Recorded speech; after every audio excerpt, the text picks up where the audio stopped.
Olá pessoal, eu sou Cristiano Molica, gerente e engenheiro da Instruterm, e hoje teremos o quarto Dica de Mestre, com o mestre Marcos Domingos.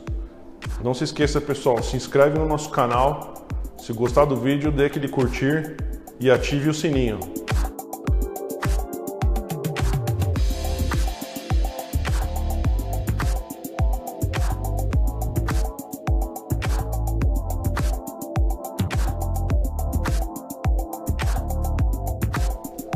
Hoje nós iremos falar sobre ajuste e calibração de sonômetros e audiodosímetros.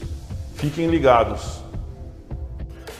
Por iniciativa da Instruterm, nós estamos aqui apresentando a dica de mestre número 4 e hoje nós vamos falar sobre calibração e ajuste de medidores de nível de pressão sonora, incluindo aí os sonômetros e os audiodosímetros. Eu já tenho falado desse assunto nas edições anteriores. Então, portanto, alguns termos que eu vou usar aqui a gente já detalhou previamente. Mas eu gostaria que você me acompanhasse aqui em cima dos instrumentos que normalmente usamos ou para caracterização da surdez ocupacional ou para medição de níveis de ruído ambiental para fins de conforto da comunidade em si. Muito bem. Se você acompanhar comigo, o seu instrumento tem geralmente essa parte eletrônica, onde aparece o display, e um microfone, tanto no sonômetro quanto no audiodosímetro. Além disso, é importante ter um calibrador de campo, que é a peça de referência, o componente de referência que vai ser utilizado para o ajuste no local onde você vai medir. Então, quando se pede uma calibração, tem que se enviar para o laboratório o aparelho, obviamente com o seu microfone e também com o seu calibrador, para que toda a calibração seja feita de maneira completa. Muito bem. As normas que regem isso, você também já acompanhou comigo aqui antes, mas eu vou apenas passar as mais importantes para o nosso trabalho de hoje, que é a ANSI S.125, que é para dosímetro, a IEC 61672, tanto para sonômetro como para banda de oitava, a norma da ABNT 10151, que dá definições de alguns termos, e esse documento que é dado pelo Inmetro, chamado TOC GCAC 052, que estabelece os requisitos mínimos para a calibração. Então isso é importante para a nossa discussão de hoje, para o nosso debate, para essa dica de mestre que nós estamos apresentando. Precisamos também estabelecer uma outra coisa importante, que é acertar os termos que nós usamos, o vocabulário que nós vamos usar. Não é? A gente às vezes se refere à calibração como aferição, como ajuste, tudo. E esses termos às vezes são até populares, porque a norma não se refere dessa forma. O que é que a norma fala? Então a norma 10151, ela estabelece que calibração é um procedimento feito em laboratório, então somente em laboratório, sob condições controladas de temperatura, de pressão, com equipamentos muito bem, também com padrões estabelecidos, e tem uma série de requisitos para fazer a calibração em laboratório. Enquanto que o ajuste é feito em campo, é quando você usa o seu calibrador de campo para fazer a correção do nível de pressão sonora do seu instrumento. Então são apenas esses dois termos que nós utilizamos tecnicamente de acordo com a norma 10151. Tá? Muito bem. Também já falamos aqui sobre normas que estão sendo usadas aí, procedimentos e vai. Quando você manda o seu instrumento para um laboratório, não é? Esse laboratório poderá fazer uma calibração, que nós vamos chamar de calibração acreditada ou rastreada. Não é? Então, o que nós entendemos por isso? Quando um laboratório ele faz uma calibração acreditada, significa que esse laboratório pertence à rede brasileira de calibração, ele tem uma gestão em cima da IEC 17025, que ela é mundial e serve para qualquer tipo de laboratório padrão, não é? E pode, então, quando apresentar o seu resultado, usar o selo do Inmetro como uma espécie de garantia de que esses procedimentos foram avalizados, né, foram auditados pelo Inmetro e aí você não vai mais se preocupar em verificar se eles seguiram exatamente os procedimentos, porque você vai acabar confiando que o Inmetro fez isso por você. Por outro lado, se você manda para um laboratório que diz que faz calibração rastreada, então o Inmetro não tem nada a ver com esse resultado, ele não reconhece esse resultado. Não é? Se você confia nesse laboratório, se ele é idôneo, né, então certamente esse laboratório também vai ter uma gestão e que se espera que o ideal é que ele também tenha uma gestão baseada na IEC 17025. Tá? Agora, se esse laboratório que você está mandando não te diz nada sobre ser calibração acreditada ou rastreada e diz que tem métodos próprios, aí fica por sua conta e risco, porque você vai precisar confiar muito em quem está fazendo para ter segurança de que o seu instrumento realmente ele condiz com os padrões estabelecidos. Então toma muito cuidado para quem é que você está encaminhando o seu equipamento. Não é? E nós estamos aqui pensando então em acreditação, rastreabilidade, e eu vou mostrar para você um exemplo que poderia talvez ser mais útil. Veja só o seguinte, ó.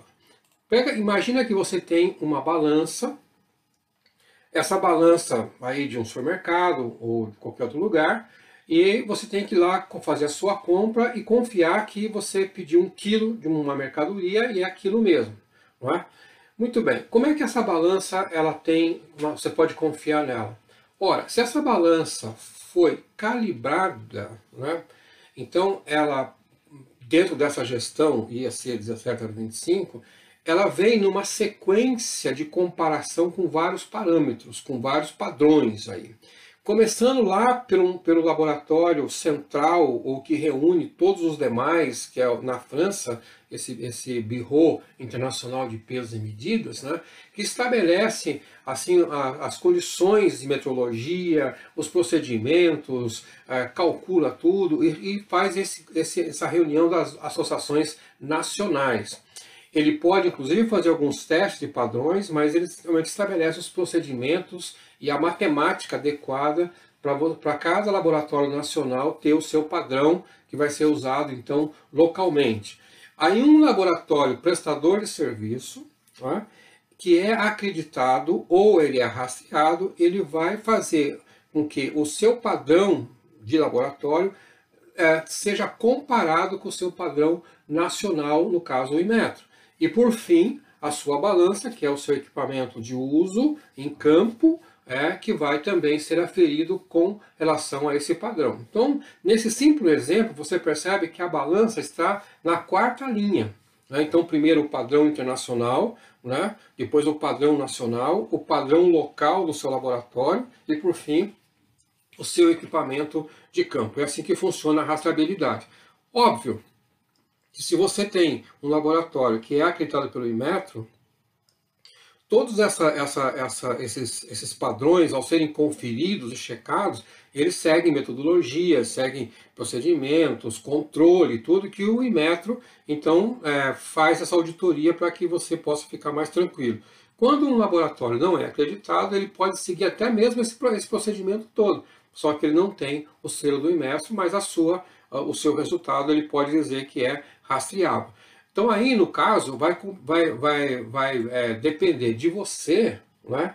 No caso de não ser um laboratório acreditado, pedir que o laboratório que faz a sua calibração te mande, então, os documentos, o que comprove, né, que foi rastreado. Né? Se o laboratório, obviamente, não fizer, então aí eu creio que você está pagando por um serviço duvidoso. Não é?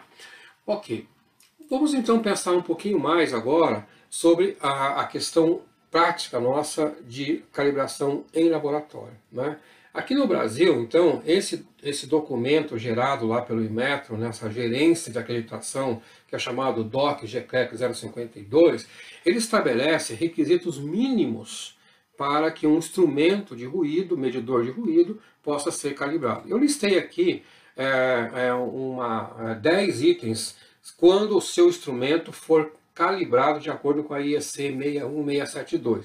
Se o seu instrumento é mais antigo, talvez ele foi fabricado por um outro padrão, como a IEC 60804, então as exigências para calibração são diferentes. Mas no caso aqui, pensando num aparelho mais novo, mais moderno, pelo menos esses 10 itens são importantes. Que você vai fazer os testes elétricos, acústicos, as ponderações, para ver se respondem de acordo com a norma internacional e aquela que o seu fabricante disse para você que ele seguiu na construção do seu instrumento. Então, se ele for um sonômetro, vai ter que ter esses 10 itens aqui, pela 61672. Se ele for um sonômetro mais antigo, ele vai ter apenas aí 4 ou 5 desses itens, que é o que a norma se propõe. Então, nós estamos pensando aqui nesses requisitos mínimos que o Inmetro exige que o seu laboratório faça na sua calibração. Quando você pensar em dosímetro, é um pouco mais simples, porque ele vai seguir a ANSI S.125, que vai só pedir 4 itens: linearidade, curvas de ponderação em frequência A e C, não é? Detecção e ponderação temporal, que vai ser praticamente a questão do slow e fast, e vai ver como que é feita a integração e o cálculo da dose. O calibrador, ele vai ter 2 itens só: nível de pressão sonora e frequência, da mesma forma que é o filtro de oitava, apenas 2 itens, né? Isso é a exigência aqui no Brasil, para que você possa ter um instrumento, então, dito calibrado. Os laboratórios que nós temos geralmente aqui no Brasil, eles vão ter um equipamento bastante parecido, né? E você está vendo aí uma foto da Instruterm, do laboratório da Instruterm, e que vai mostrar aqui uma câmara acústica do lado esquerdo, né? E os instrumentos que eles usam para aferir, para calibrar o seu instrumento, não é? Então, aí você vai ver esse gerador de sinais, atenuador, e assim vai. Esses equipamentos que vocês estão vendo nessa bancada são equipamentos que foram calibrados contra os padrões do Inmetro. Então, eles são de uma qualidade superior ao seu instrumento medidor de campo. Muito bem. Quando você tem, então, agora isso aqui feito, o laboratório manda para você um relatório.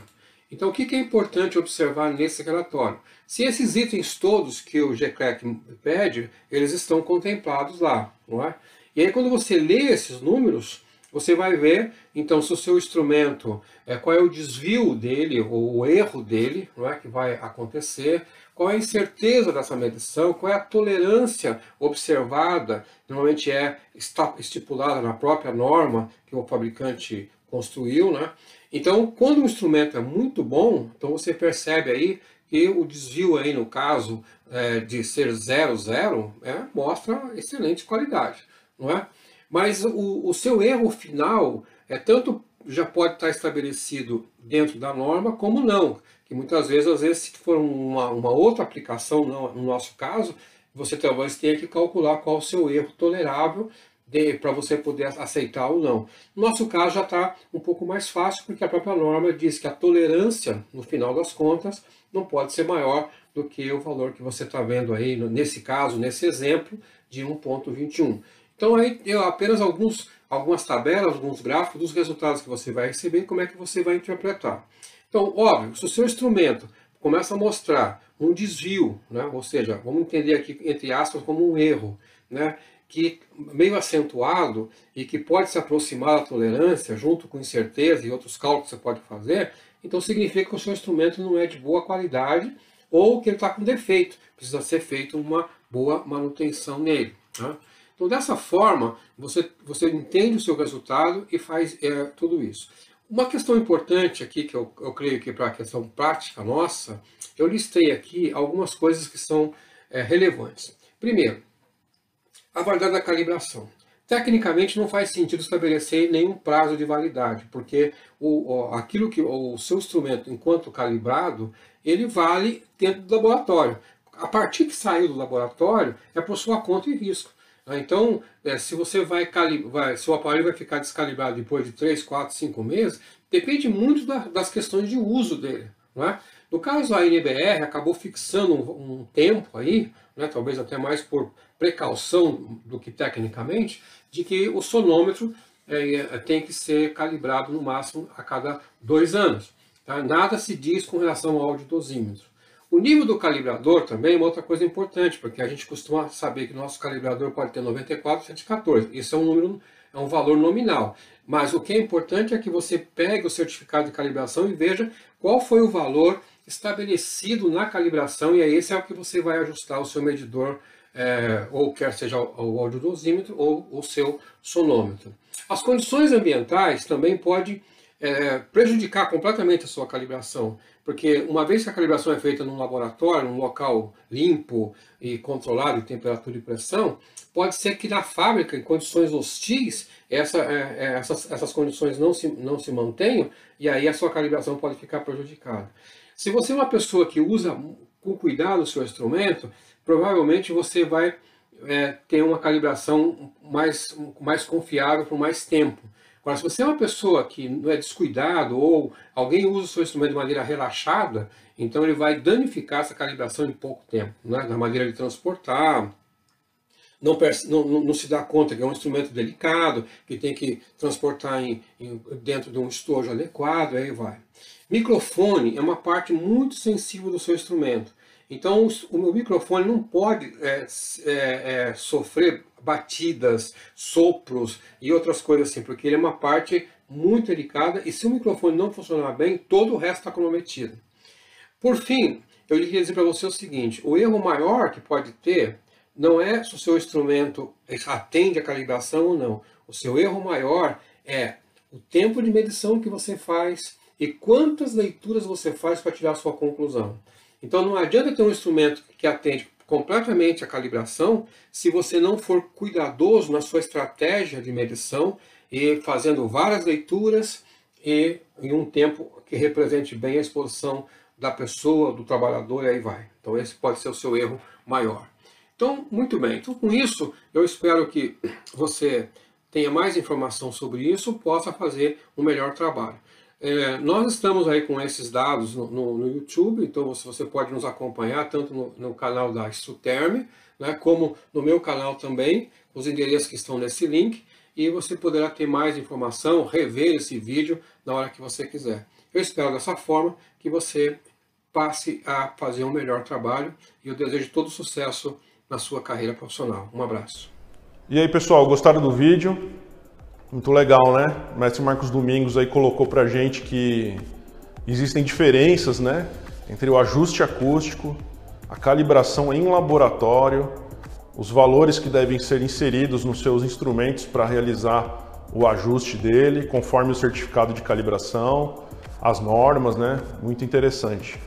Muito obrigado. Não se esqueçam, ative o sininho, se inscreva no canal e se curtir o vídeo, deixe o seu like.